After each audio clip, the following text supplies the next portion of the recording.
يا أيها الذين آمنوا اركعوا واسجدوا واعبدوا ربكم وافعلوا الخير لعلكم تفلحون. Let me teach you what you will do to appreciate Allah. Here's how you appreciate Allah. Make ruku', make sajda. What is both of these things referring to? Salat. You need to appreciate me. The first step in appreciating me will be salat. Where is your salat? How much we appreciate our salat is a good indication of how much we appreciate Allah. How active, how vigilant we are in getting up out of bed. How lazy we feel in making it to the masjid. How bored we are when the recitation is not entertaining enough. All of those are good indicators of where we stand before Allah Azza wa Jalla.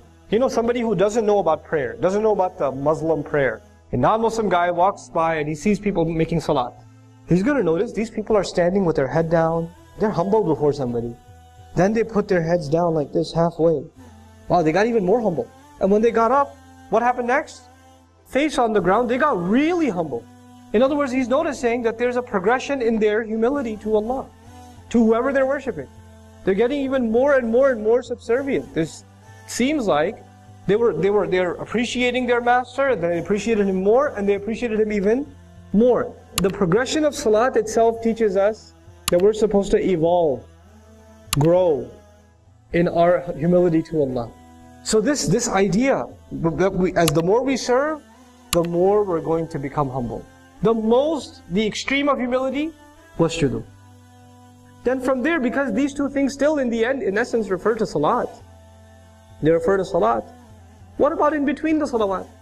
وَاعْبُدُوا رَبَّكُمْ وَافْعَلُوا الْخَيْرَ لَعَلَّكُمْ تُفْلِحُونَ. And enslave yourselves and worship your master. In other words, now that ruku' and sajda is done, that's not the only ibadah. You understand ibadah is more than that. Ibadah is an attitude. I'm a slave. I'm here to serve. Ibadah is how I walk, how I talk, how I think about myself, how I think about others. Your entire attitude gets transformed because of prayer. Prayer is actually a very big part of a Muslim's personality, not just our behavior. Now, prayer, we think of it as a behavior. Prayer, actually, the daily salawat, they're supposed to have a really direct effect on how we think, our attitudes, our thought process, our mentality.